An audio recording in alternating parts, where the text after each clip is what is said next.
Gereja Protestan Maluku, anggota PGI, Lasis Pulau Ambon, Jemaat GBM Immanuel OSM, Warta Jemaat, Minggu 11 Oktober 2020. Kami mengucapkan selamat pagi serta selamat hari Minggu.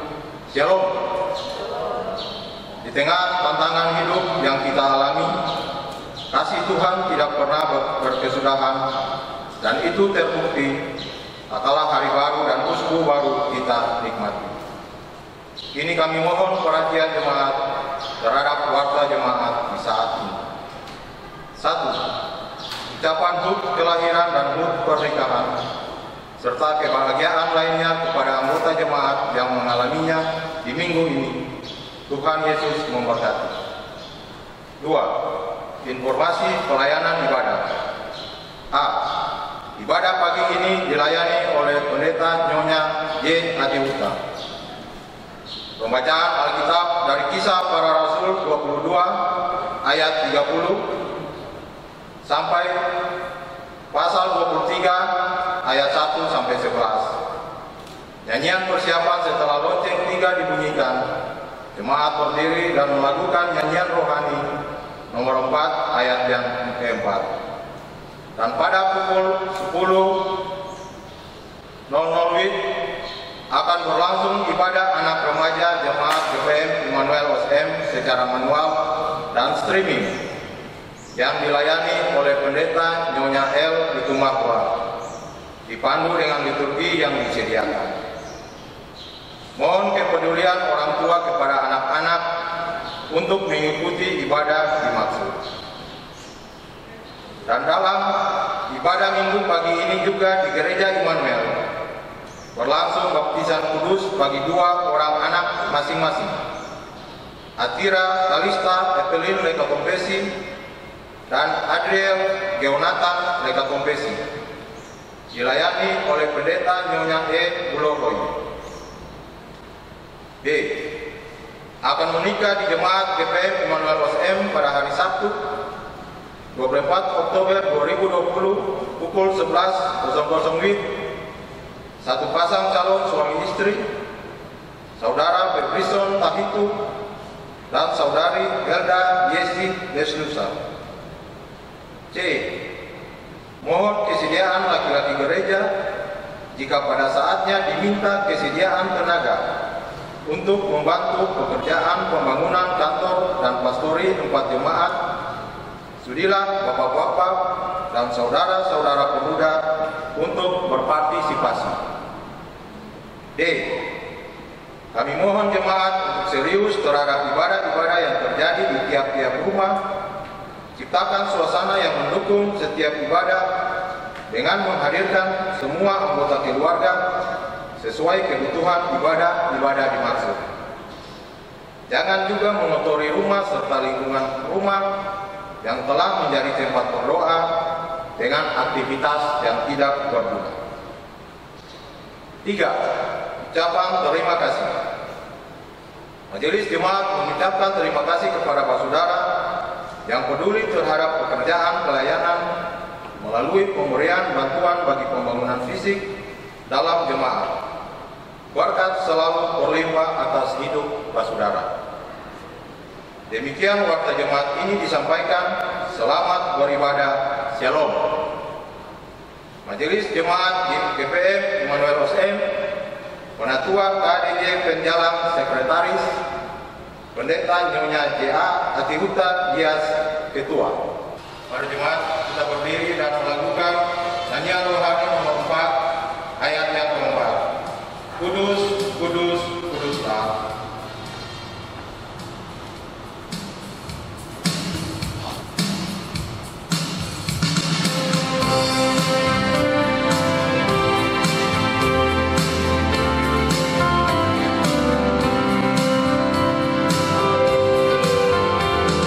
Kudus, kudus, kudus.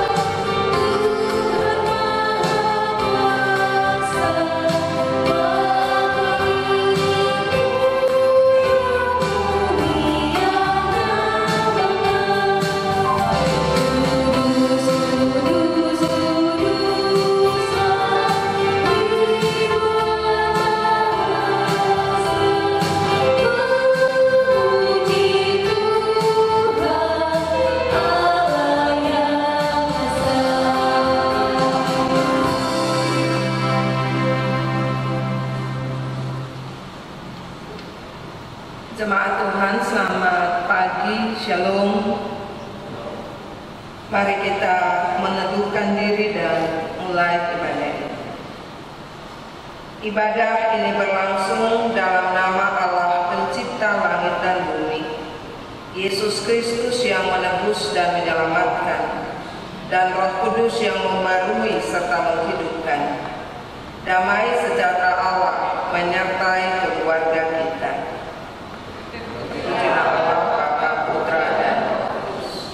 Masih tetap berdiri, kita kidungkan nyanyian rohani nomor 14 bait pertama.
Saudara yang dikasihi, keluarga kita hidup oleh karena Tuhan yang telah menyatukannya.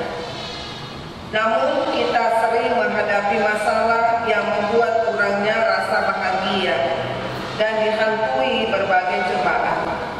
Marilah kita memohon belas kasihan Tuhan dan mengakui dosa-dosa kita kepadanya. Di depan mata Yesus kubuka kehidupan.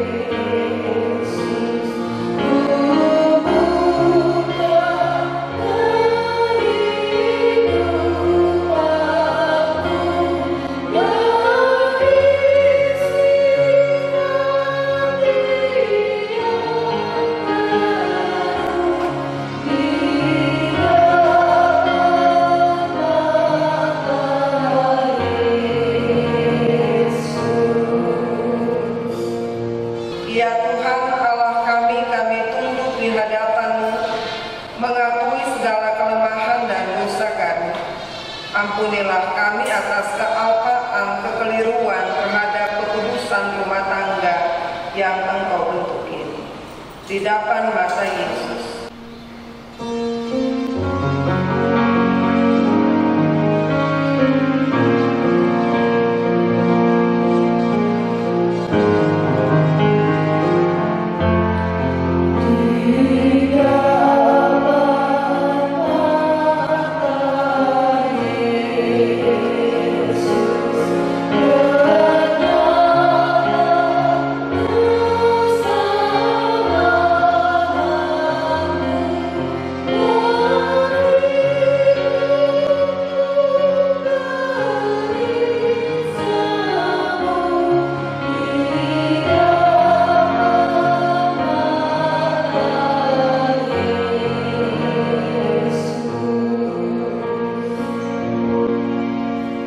Juru Selamat, ampunilah kami yang lemah dan lalai dalam tanggung jawab pendidik dan mendewasakan anak-anak kami. Naungilah kami dengan kasih-Mu agar kasih sayang, hikmat dan kebijaksanaan menerangi kehidupan rumah tangga kami. Di depan mata Yesus.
Saudara yang dikasihi, karena kita telah mengaku dosa dengan sungguh di hadapan Tuhan, dengarlah berita pengampunan daripadanya.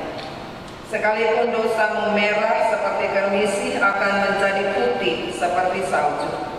Sekalipun berwarna merah seperti kain kesumbar, akan menjadi putih seperti bulu domba. Ya Yesus, dengarlah seruan hatiku.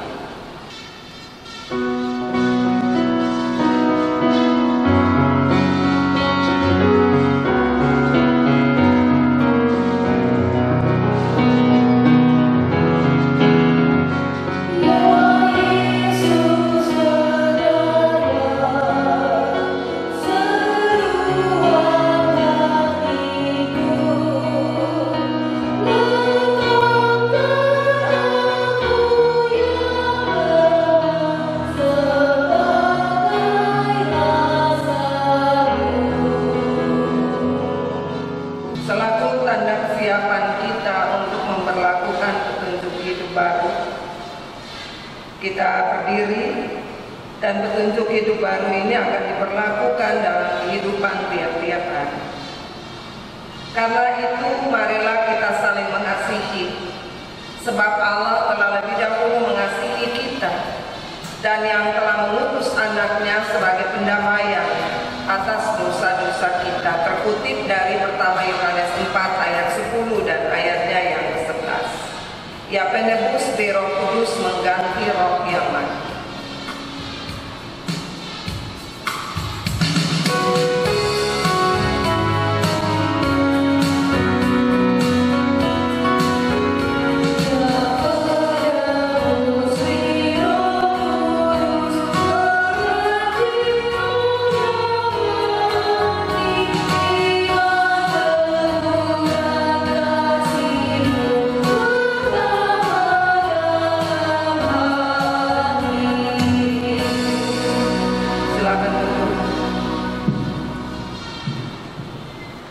Saudara, kita datang dalam pelayanan firman. Tiba saatnya kita akan membaca dan mendengar pemberitaan firman Tuhan. Di saat ini firman Tuhan akan dibacakan dari Kisah Para Rasul 22 ayat yang ke-30 dan pasal 23 ayat 1 sampai dengan ayat yang ke-11. Tapi sebelumnya kita mohon tuntunan Roh Tuhan untuk pembacaan dan pemberitaan firman Tuhan. Mari kita berdoa.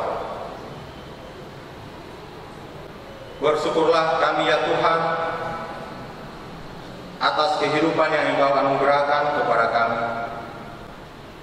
Atas perkenan Tuhan menyediakan waktu dan kesempatan kepada kami untuk beribadah, memuji dan memuliakan nama-Mu. Dan di dalam ibadah ini ya Tuhan, kami akan membaca dan mendengar berita firman yang kami yakini sungguh akan memberi kekuatan kepada kami di tengah ancaman kehidupan kami saat ini. Bapa, berfirmanlah kepada kami, karena selaku anak-anak-Mu kami siap mendengar sabda-Mu yang kudus. Amin. Kisah Para Rasul pasal ke-22 ayat 30 sampai dengan pasal 23 ayat 1 sampai ayat yang ke-11 yang berbunyi demikian. Paulus di hadapan mahkamah agama. Namun kepala pasukan itu ingin mengetahui dengan teliti apa yang dituduhkan orang-orang Yahudi kepada Paulus. Karena itu pada keesokan harinya ia menyuruh mengambil Paulus dari penjara dan memerintahkan supaya imam-imam kepala dan seluruh mahkamah agama berkumpul. Lalu ia membawa Paulus dari markas dan menghadapkannya kepada mereka. Sambil menatap anggota-anggota mahkamah agama, Paulus berkata, "Hai saudara-saudaraku, sampai kepada hari ini aku tetap hidup dengan hati nurani yang murni di hadapan Allah. Tetapi imam besar Ananias menyuruh orang-orang yang berdiri dekat Paulus menampar mulut Paulus. Membalas itu, Paulus berkata kepadanya, Allah akan menampar engkau, hai tembok yang dikapur putih-putih. Engkau duduk di sini untuk menghakimi aku menurut hukum Taurat. Namun engkau melanggar hukum Taurat oleh perintahmu untuk menampar aku. Dan orang-orang yang hadir di situ berkata, engkau mengejek imam besar Allah. Jawab Paulus, hai saudara-saudara, aku tidak tahu bahwa ia adalah imam besar. Memang ada tertulis, janganlah engkau berkata jahat tentang seorang pemimpin bangsamu. Dan jangan karena ia tahu bahwa sebagian dari mereka itu termasuk golongan orang Saduki dan sebagian termasuk golongan orang Farisi. Ia berseru dalam mahkamah agama itu, katanya, hai saudara-saudaraku, aku adalah orang Farisi, keturunan orang Farisi. Aku dihadapkan ke mahkamah ini karena aku mengharap akan kebangkitan orang mati. Ketika ia berkata demikian, timbullah perpecahan antara orang-orang Farisi dan orang-orang Saduki, dan terbagi-bagilah orang banyak itu. Sebab orang-orang Saduki mengatakan bahwa tidak ada kebangkitan dan tidak ada malaikat atau roh. Tetapi orang-orang Farisi mengakui kedua-duanya. Maka terjadilah keributan besar. Beberapa ahli Taurat dari golongan Farisi tampil ke depan dan membantah dengan keras, katanya, kami sama sekali tidak menemukan sesuatu yang salah pada orang ini. Barangkali ada roh atau malaikat yang telah berbicara kepadanya. Maka terjadilah perpecahan besar, sehingga kepala pasukan takut kalau mereka akan mengoyak-ngoyak Paulus. Karena itu, ia memerintahkan pasukan untuk turun ke bawah dan mengambil Paulus dari tengah-tengah mereka dan membawanya ke markas. Pada malam berikutnya Tuhan datang berdiri di sisinya dan berkata kepadanya, kuatkanlah hatimu, sebab sebagaimana engkau dengan berani telah bersaksi tentang aku di Yerusalem, demikian jugalah hendaknya engkau pergi bersaksi di Roma. Demikian firman Tuhan di saat ini. Berbahagialah kita yang telah membaca dan mendengar firman Tuhan ini dan dapat melaksanakan firman Tuhan ini dalam hidup dan kehidupan kita di hari lepas hari. Haleluya, haleluya, haleluya.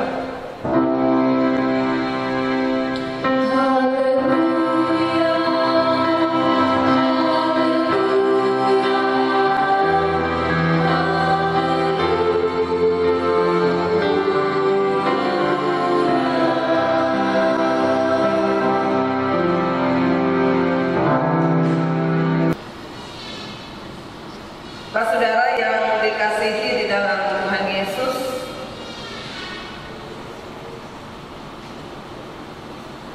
kita telah berada di minggu kedua bulan Oktober tahun 2020. Dan pasti setiap kita sebagai pribadi, keluarga maupun persekutuan menyatakan syukur kepada Tuhan Yesus yang masih peduli, menuntun dan menyertai kita sampai dengan detik ini. Sekalipun begitu banyak tantangan, ancaman, godaan yang menimpa kita, namun kasih Tuhan itu tidak pernah berkesudahan. Di minggu yang lalu, tema yang memandu kita dalam seluruh pelayanan gereja, yakni Roh Kudus menuntun gereja untuk bersekutu. Dan tentu di dalam kesadaran bahwa tanpa Roh Kudus, gereja tidak mampu melakukan apa-apa dan mengaktakan apa-apa. Kalaupun melakukannya, semuanya mubazir, hampa dan kosong, tidak berguna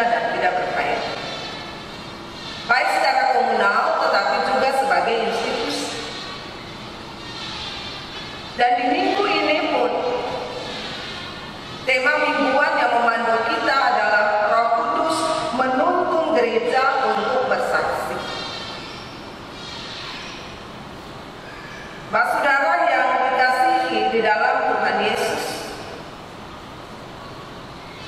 Roh Kudus menuntun gereja untuk bersaksi adalah suatu statement, suatu pernyataan.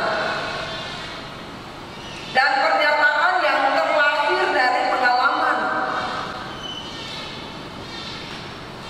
Artinya pernyataan yang tidak sekedar mimpi, tetapi berdasar pada pengalaman yang dirasakan dan dialami oleh setiap pribadi persekutuan dari waktu ke waktu. Bahwa memang gereja sangat membutuhkan Roh Kudus. Setiap pribadi orang percaya dan setiap keluarga serta persekutuan orang percaya sangat membutuhkan Roh Kudus. Memang benar, ada begitu banyak roh yang bergentayangan di dunia ini.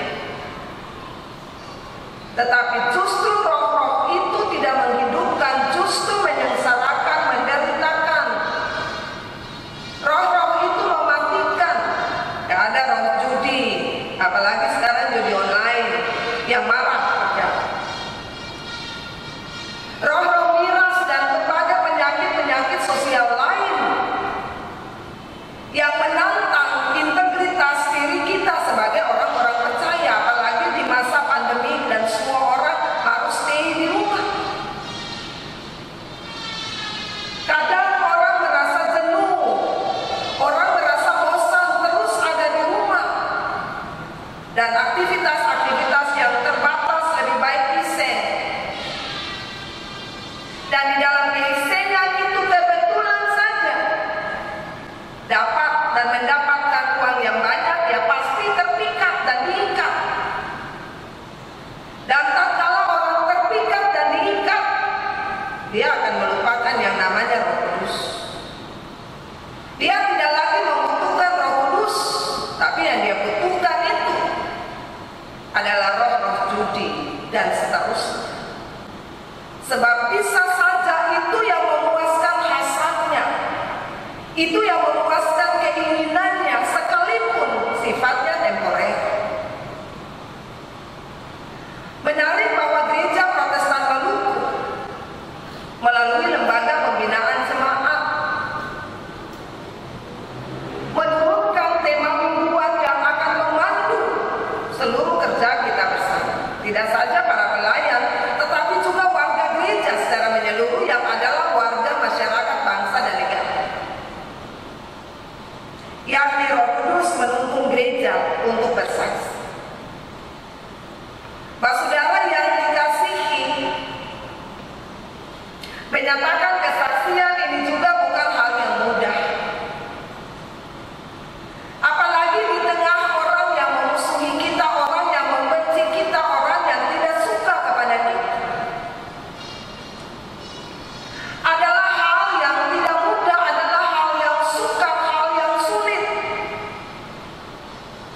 Ya kadang berhadapan dengan kondisi seperti itu, orang bisa saja mundur. Orang bisa saja tidak mau lagi menyatakan kesaksian tentang kebenaran, keadilan, dan kejujuran. Karena itu di saat kita melihat dalam konteks di mana kita ada begitu banyak orang-orang percaya yang tidak mau bersaksi. Sekalipun dia telah tahu apa itu kebenaran, kejujuran, dan keadilan, dia tidak mau bersaksi. Mengapa? Bisa saja dia takut jabatannya lengser. Dia takut kekuasaannya juga pindah ke tangan orang lain. Dia juga takut jangan sampai kekayaannya itu tidak menjadi miliknya. Dan seterusnya, ataupun dibenci untuk selamanya, didiskreditkan di dalam pergaulan dan di tempat di mana dia ada.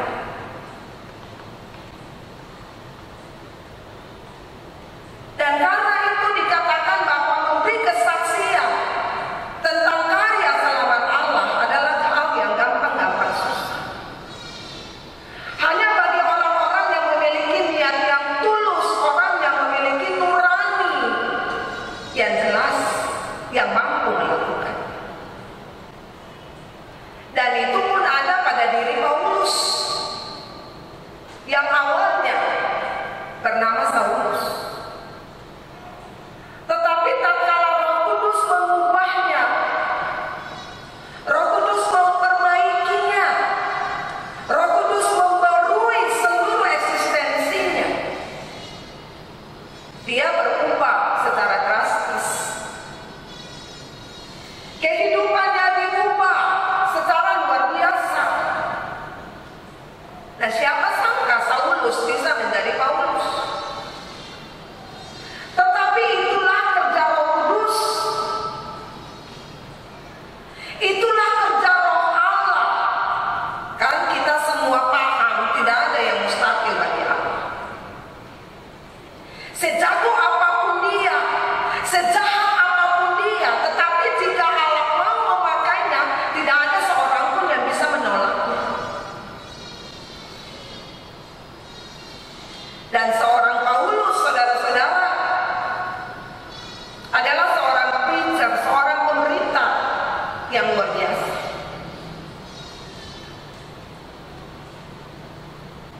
Seorang pemberita yang pantang menyerah.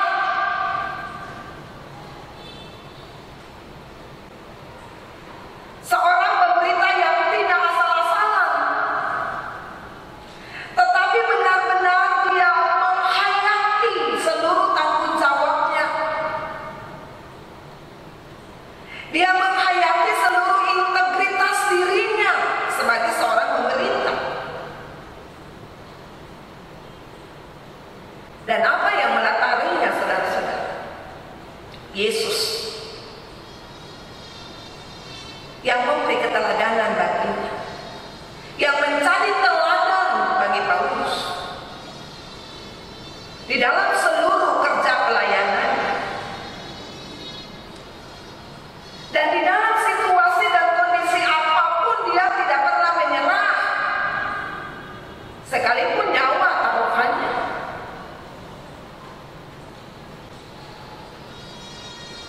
Pemberitaan tentang kebenaran dan kabar baik itu tidak berhenti, sekalipun ia di dalam penjara.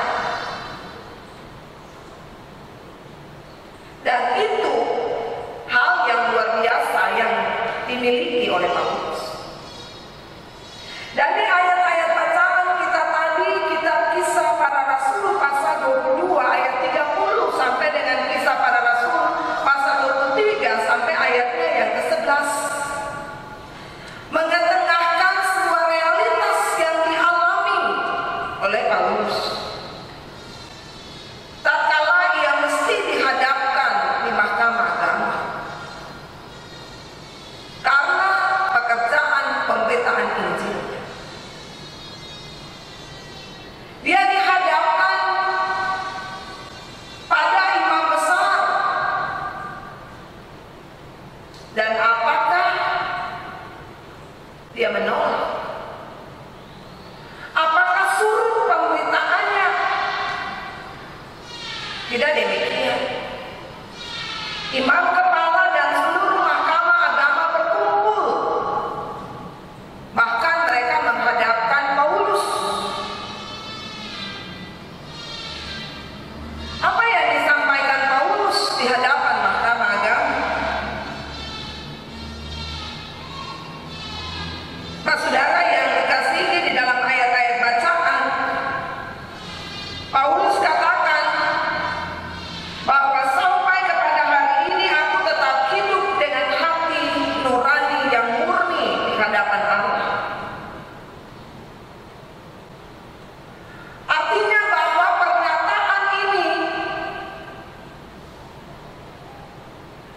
memberi arti bagi imam kepala dan mahkamah agama bahwa dia bukan seorang penipu. Dia bukan seorang provokator kejahatan.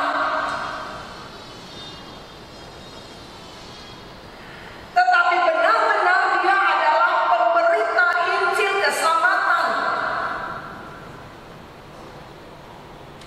Dia adalah saksi hidup tentang Injil keselamatan ini. Bahkan dengan hati nurani yang murni, tanpa paksaan, tanpa memikirkan untung rugi, tanpa memikirkan musim panas atau hujan, kenyang atau lapar, jatuh atau terbangun, susah atau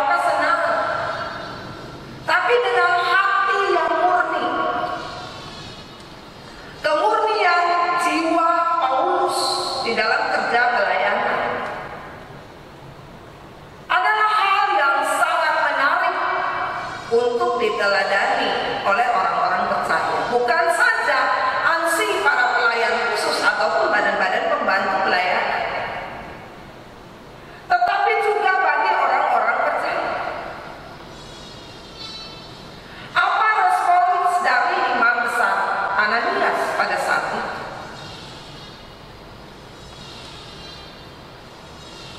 Justru imam besar menyuruh orang menampar Paulus. Saudara-saudara yang dikasihi di dalam Tuhan Yesus, respon Paulus pada saat itu, Allah akan menampar engkau, hai tembok yang berkapur putih-putih. Engkau duduk di sini untuk menghakimi aku menurut hukum Taurat, namun engkau melanggar hukum Taurat oleh perintahmu untuk menampar aku. Saudara-saudara yang dikasihi di dalam Tuhan Yesus, memang Paulus dihadapkan di mahkamah agama dengan tuduhan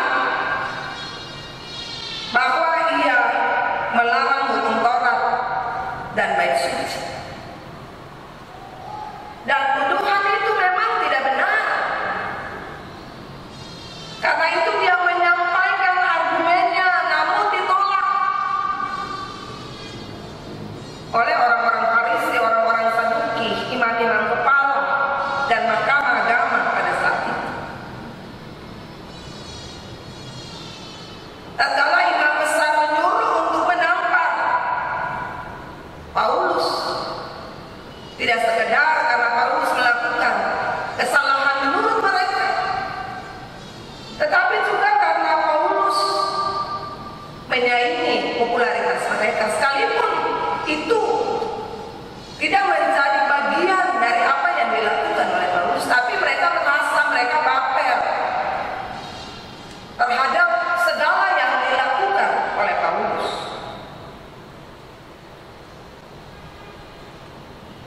Dan kata-kata Paulus untuk meresponi apa yang dilakukan oleh imam besar itu sebetulnya mencerminkan seluruh kehidupan mereka yang munafik. Mereka mempertontonkan diri sebagai orang yang saleh, orang yang suci, padahal justru mereka melakukan kesalahan yang sangat besar. Bahkan Paulus dengan penuh keberanian mengkritisi imam besar yang disegani dan dihormati orang Yahudi pada saat itu. Dan itu bisa membahayakan langkah-langkah bahkan kehidupan Paulus di hari esok dan seterusnya. Tetapi dengan apa adanya ia menyampaikan kritik itu. Dan dia katakan justru imam besarlah yang melanggar hukum Taurat. Sebab apa? Taurat melarang pengadilan untuk menghukum seseorang sebelum kesalahannya diketahui. Dan kritik ini juga direspon oleh para pengikut imam besar, bahwa Paulus mengejek imam besar. Saudara yang dikasihi, Paulus seorang diri dan dikelilinginya banyak orang yang membencinya, yang memusuhinya karena kerja pelayanan. Tapi sekali lagi, apakah Paulus mundur? Apakah Paulus pasrah sempurna? Tidak. Justru dia mengetengahkan sebuah kebenaran yang sejatinya, yang diakui oleh Allah di dalam Kristus.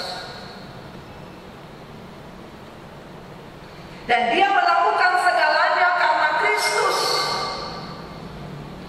yang menebus dunia ini, tetapi juga yang membarui dan memperbaiki kehidupannya secara menyeluruh. Karena itu ia juga memperkenalkan dirinya kepada mereka dan mengalihkan pembicaraan mereka pada saat itu, dan timbullah perpecahan yang besar. Apalagi di antara mereka ada yang setuju dengan kebangkitan dan ada yang tidak setuju dengan kebangkitan.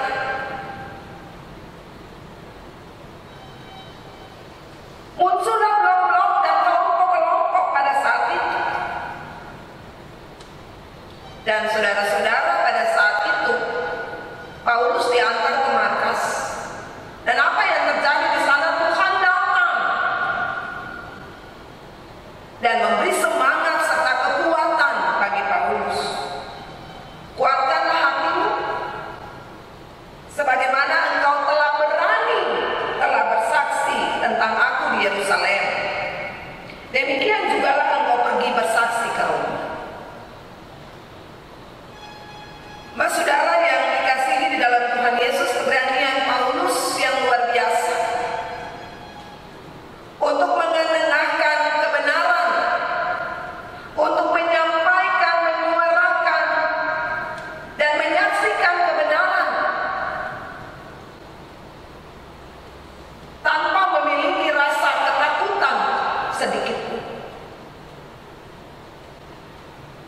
Dan janji penyertaan Tuhan, garansi penyertaan Tuhan itu ya dan amin. Artinya serentak dengan itu juga Tuhan melegalkan kesaksian Paulus untuk mengungkapkan kebenaran yang sesungguhnya, bahwa pengakuan akan adanya roh yang menyuruh Paulus berbicara itu benar adanya. Dan itu yang diungkapkan oleh orang-orang Farisi dan Saduki pada saat barangkali ada roh dan malaikat yang menyampaikan kepadanya dan menyuruhnya untuk berbicara.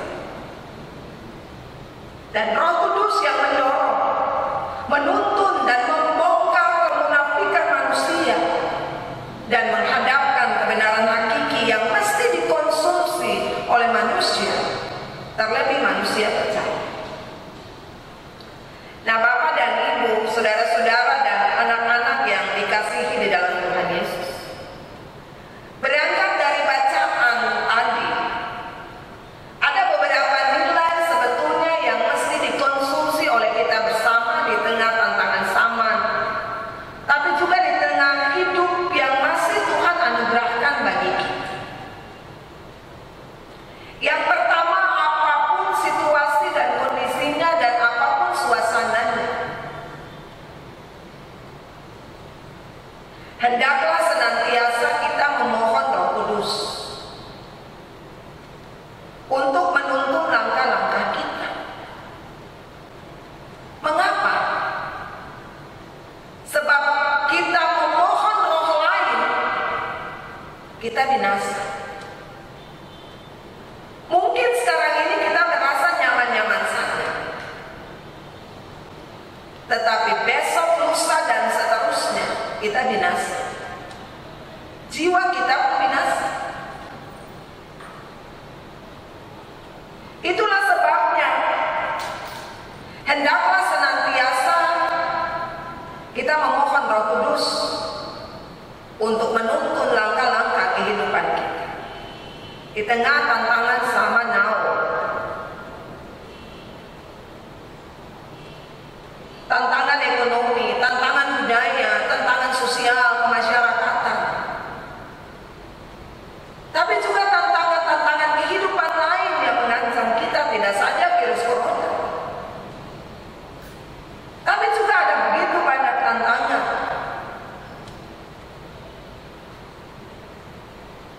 Secara pribadi, keluarga, tapi juga persekutuan dan dalam kehidupan kemasyarakatan, berbangsa dan negara.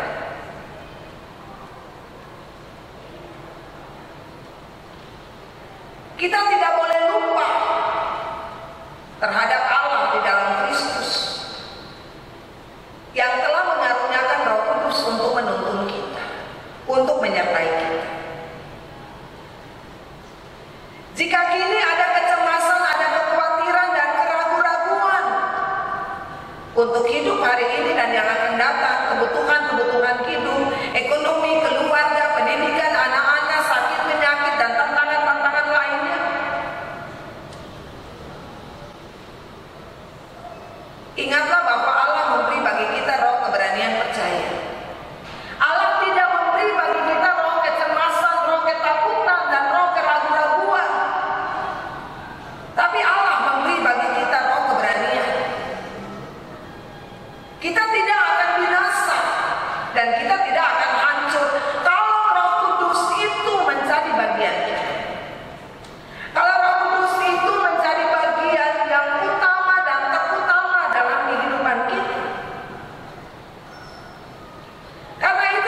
Ingatlah bahwa firman katakan, ujilah setiap roh.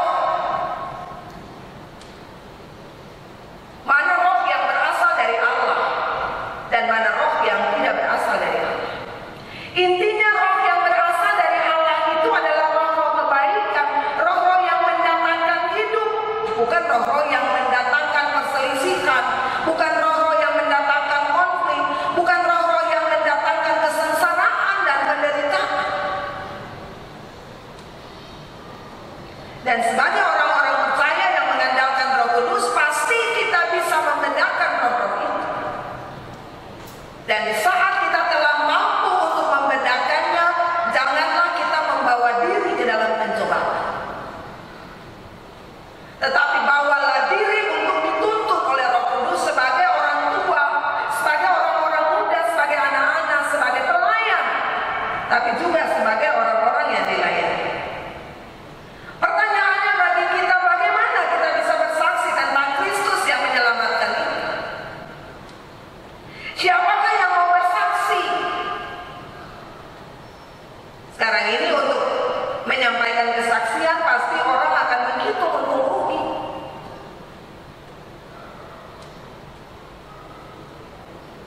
Tanpa disadari bahwa hidup ini gratis. Berkat yang dikaruniakan Allah pun juga gratis, dan tuntunan Roh Kudus itu juga gratis. Hanya tinggal persoalan bagaimana kita meresponinya. Melalui tanggung jawab dan peran-peran kita secara pribadi, keluarga maupun persekutuan. Dan penyampaian kesaksian tidak saja sebatas orang-orang seperti pendeta, penatua, diaken, dan badan-badan pembantu pelayanan, tetapi semua kita yang diselamatkan, semua kita yang hidup, terlebih orang-orang percaya, punya tanggung jawab untuk memberi kesaksian. Dan bukan sewaktu-waktu, tetapi sepanjang hidup ini ada kesaksian harus disampaikan. Terlebih kesaksian melalui hidup, bukan melalui kata-kata saja. Sebab bisa saja kata itu berbeda dengan akta. Orang bisa pandai untuk berbicara, pandai merangkai kata, tetapi untuk menghidupi kata-kata itu nanti dulu, nanti kok.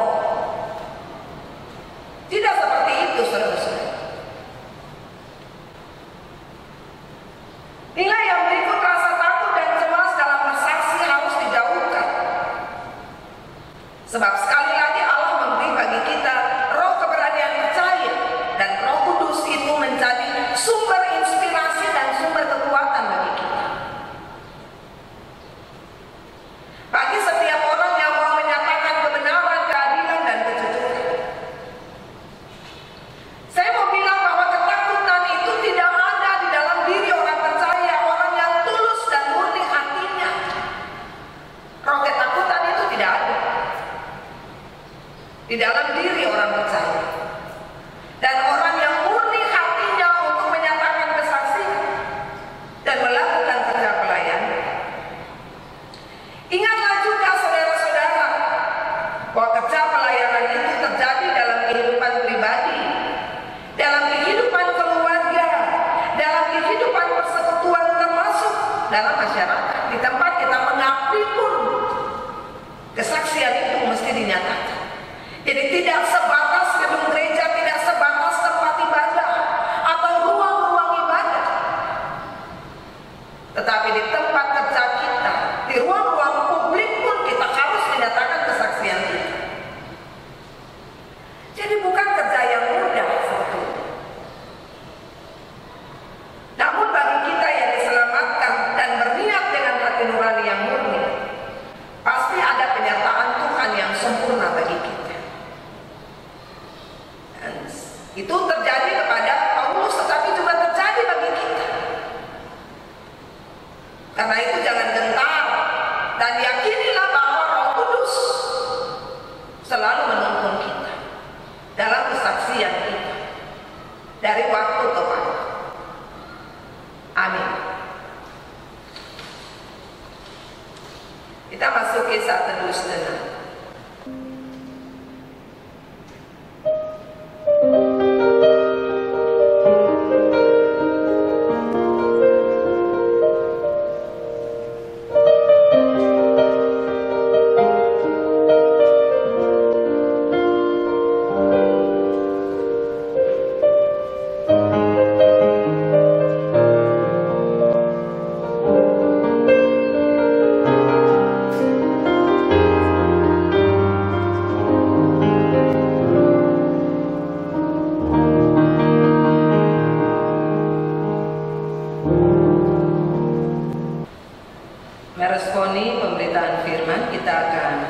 mengucapkan pengakuan iman tertulis dan bersama. Bersama-sama dengan semua orang percaya di segala tempat dan di sepanjang sejarah ini kita berkata demikian. Aku percaya kepada Allah Bapa yang Maha Kuasa Khalik langit dan bumi, dan kepada Yesus Kristus Anaknya Tunggal Tuhan kita, yang dikandung daripada Roh Kudus, lahir dari anak darah Maria, yang menderita di bawah pemerintahan Pontius Pilatus, disalibkan, mati dan dikuburkan, turun ke dalam kerajaan maut. Pada hari yang ketiga bangkit pula dari antara orang mati, naik ke sorga di sebelah kanan Allah Bapa yang Maha Kuasa, dan akan datang dari sana untuk menghakimi orang yang hidup dan yang mati.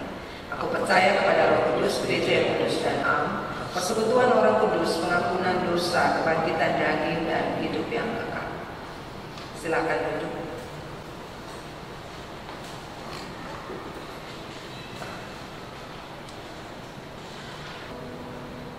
Kita akan memberikan persembahan syukur di saat ini. Untuk itu, marilah kita menyanyi dari nyanyian rohani nomor 160 ayat 1, Tuhan ambil hidupku, Tuhan ambil hidupku akan kurban bagimu.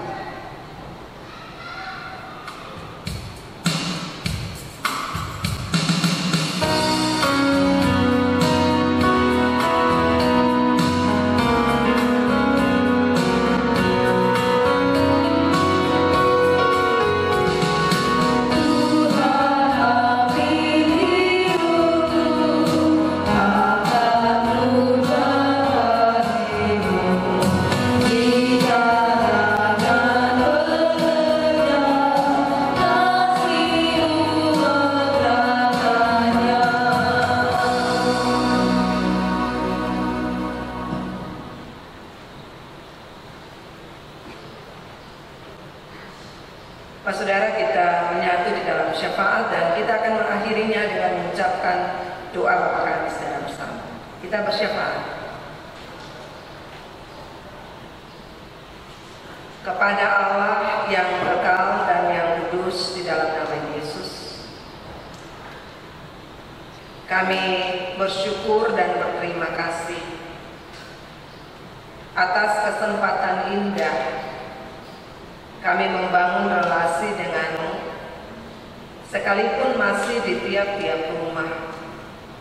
Sebab bagi kami rumah juga adalah rumah doa, dan rumah pun adalah tata Allah, berhimpun semua anggota keluarga. Terima kasih Tuhan Yesus, dan biarlah Roh Kudus selalu menuntun kami semua untuk bersaksi tentang hidup yang kami jalani dan berkat-berkat yang kami nikmati. Kami pun sadar sebagai manusia, selalu kami melakukan yang salah, yang tidak berkenan di hadapan-Mu. Ampunilah kami. Dan dalam pengampunan-Mu kami datang memohon belas kasih-Mu, supaya kami layak untuk menjadi anak-anak-Mu. Dan kami dilayakkan pula untuk menyaksikan kasih setia-Mu yang ajaib. Terima kasih pula atas kebenaran firman yang menggugah kami mengandalkan Roh Kudus. Sebab sadarlah kami begitu banyak roh-roh dunia yang bergentayangan, tapi juga memikat dan mengikat kami secara pribadi maupun keluarga. Ada roh kurang disiplin, ada roh kemalasan, ada roh perselisihan, tapi juga ada roh-roh judi, ada roh perselingkuhan, ada roh-roh minuman keras, dan seterusnya, yang mengikat,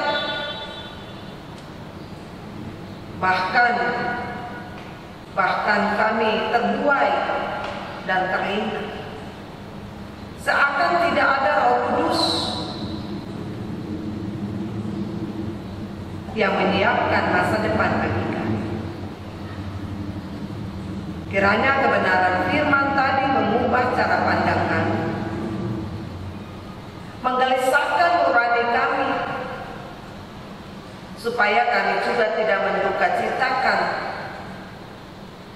Roh Kudus yang diperuntukkan bagi kami.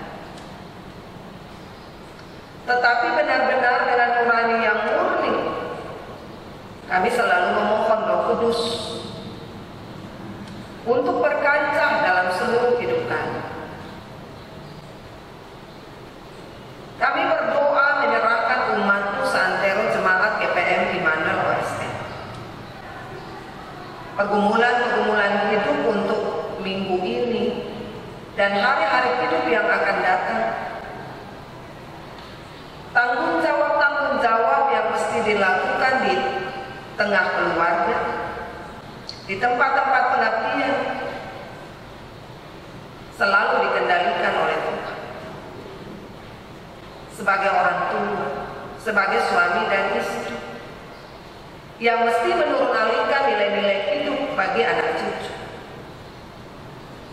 Setiap pekerjaan dan berbagai usaha yang berkenan di hadapan Tuhan Engkau memberkati, tapi juga mengajarkan setiap pribadi dan keluarga untuk tahu mengucap syukur. Diberkatilah juga orang-orang muda, termasuk anak-anak kami. Proses belajar yang masih berlangsung di tiap-tiap rumah, tapi juga masa tumbuh kembang mereka di tempat pergaulan dan tempat permainan terkadang menghanyutkan mereka. Terkadang membuat mereka menjadi anak-anak yang sulit untuk diatur. Terkadang membuat mereka menjadi anak-anak yang menimbulkan konflik. Anak-anak yang selalu merancang bangun kejahatan. Anak-anak yang menganggap diri serba bisa dan serba tahu. Kami berdoa kepadamu, Tuhan, tolong ubah mereka melalui kekuatan kuasa Roh Kudus yang bercokol di dalam diri mereka, tetapi juga orang tua mereka, termasuk para pelayan dan pelayan masyarakat, tapi juga pelayan gereja, supaya ada pembaruan dan ada kebaikan hidup menuju ke masa depan yang Tuhan siapkan. Tuhan memberkati semua laki-laki dan perempuan yang ada di jemaat ini. Tuhan juga memberkati mereka yang sakit atas gara-gara kesakitan di rumah maupun di rumah-rumah sakit. Juga dengan berbagai pergumulan-pergumulan lainnya yang dirasa berat, mengajarkan mereka untuk berpaut kepadamu ya Kristus. Dan dorongan Roh Kudus Tuhan jualah yang mengajarkan umatmu untuk saling peduli seorang dengan yang lain di tengah keragaman hidup. Berkati juga kami sebagai para pelayan, baik pelayan khusus, tapi juga badan-badan pembantu pelayanan. Kami berterima kasih atas hikmat, kearifan, kelayakan yang Tuhan karuniakan bagi kami untuk bersaksi, melayani, bersekutu, dan memberdayakan di tengah keterbatasan dan kelemahan kami. Tolong kami dan bantu kami supaya kami juga menjadi pelayan yang setia dan taat. Tuhan memberkati seluruh kerja pelayanan di Wisnu Baru, terlebih pekerjaan-pekerjaan fisik, baik pembangunan gedung gereja Yabo, pembangunan pastori dan kantor jemaat, dan semua panitia dan tim yang dibentuk di dalam jemaat ini untuk kelancaran pelayanan. Tuhan selalu mengaruniakan bagi mereka Roh Kudus untuk menggerakkan seluruh kerja mereka, agar dinamika kerja mereka menjadi kemasyhuran bagi Tuhan dan menjadi berkat bagi banyak orang. Panitia persidangan klasis pun kami mendoakan kepada Tuhan. Kami yakin kasih Tuhan nyata. Terima kasih.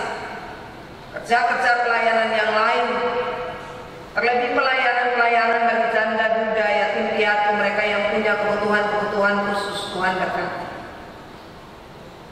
Terima kasih, sebab kebaikan-Mu tidak pernah bisa kami ukur dengan ukuran apapun. Gereja-Mu secara menyeluruh, kami doakan kepada Tuhan sebagai institusi, tapi juga sebagai komunal, terlebih gereja Protestan Baru. Tuhan tolong dan Tuhan bantu kami untuk menceritakan perbuatan-perbuatan baik yang Tuhan kerjakan bagi kami.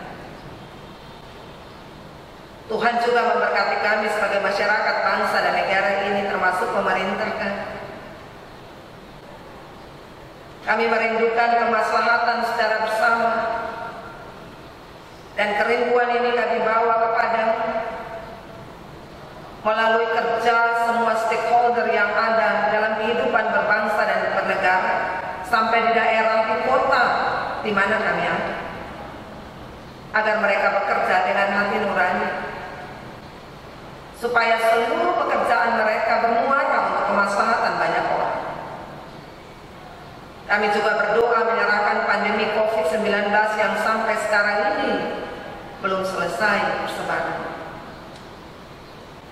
Kami mendoakannya kepada Tuhan, sebab yang bisa untuk menghentikan persebarannya hanya Engkau Yesus. Dan karena itu tolong kami, supaya kami tetap menjaga protokol kesehatan, tapi juga menjaga kehidupan kami sendiri, keimanan kami, relasi kami dengan Tuhan, supaya dengan begitu kami terbebas. Tapi juga supaya kondisi normal ini bisa berlangsung sehingga seluruh aktivitas hidup dapat dilakukan secara baik. Kami berdoa menyerahkan mereka yang terpapar. Kami berdoa menyerahkan tenaga medis. Kami juga berdoa menyerahkan gugus tugas, satgas. Kiranya mereka bekerja seperti untuk Tuhan dan bukan untuk manusia, supaya Engkau dimuliakan dan kami semua diberkati. Kami berdoa, Tuhan tolong kami dan bantu kami di sepanjang musim baru pemberian. Kami terpelihara dalam tuntunan kuasa Roh Kudus untuk bersaksi tentang kemurahan, kasih, dan cinta-Mu yang luar biasa ini. Bahkan persembahan-persembahan syukur yang kami persiapkan di rumah-rumah tangga kami masing-masing, persembahan-persembahan persepuluhan, tapi juga sumbangan-sumbangan sukarela bagi orang tua asuh, tapi juga untuk iuran jemaat, bahkan lebih daripada itu bagi pembangunan-pembangunan fisik. Dari apa yang ada pada kami, ajarkan kami supaya kami memahami bahwa apa yang kami peroleh itu adalah berkat Tuhan. Dan tatkala kami juga memberi bagi pekerjaan pelayanan, kami tidak berkekurangan, melainkan kami berkecukupan, bahkan berkelebihan. Dan selalu menghikmati kami dalam menata kelolanya dengan baik. Terima kasih Tuhan Yesus. Kondisi alam ini pun dikendalikan juga oleh-Mu, supaya kami tetap sehat dan diberi nafas hidup yang panjang. Ini doa kami, ini syafaat kami. Kami menyampaikannya di dalam nama Yesus yang telah mengajak kami berdoa secara bersama. Bapa kami yang di sorga, dikuduskanlah nama-Mu, datanglah kerajaan-Mu, jadilah kehendak-Mu di bumi seperti di sorga. Berikanlah kami pada hari ini makanan kami yang secukupnya, dan ampunilah kami akan kesalahan kami seperti kami juga mengampuni orang yang bersalah kepada kami. Dan jangan membawa kami ke dalam pencobaan, tetapi lepaskanlah kami daripada yang jahat. Karena Tuhan yang punya kerajaan dan kuasa dan kemuliaan sampai selama-lamanya. Amin. Pak Saudara disilahkan berdiri. Kita hidungkan nyanyian rohani nomor 173 baitnya yang ketiga.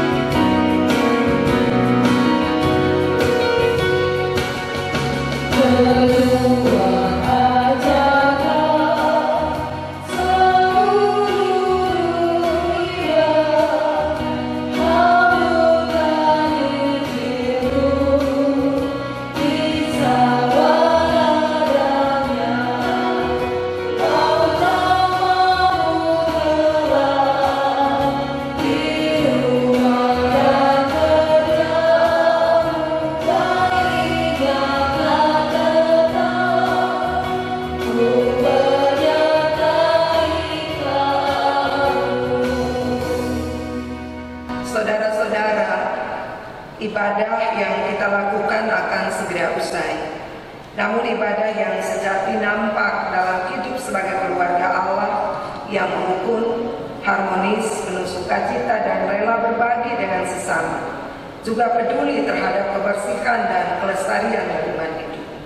Untuk itu kini terimalah janji berkat Tuhan.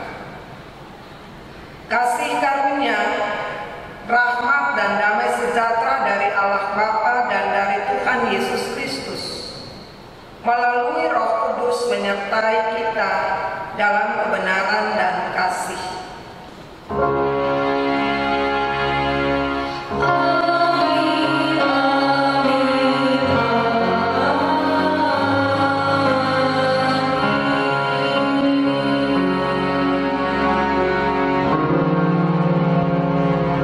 Kita masuki saat teduh sejenak.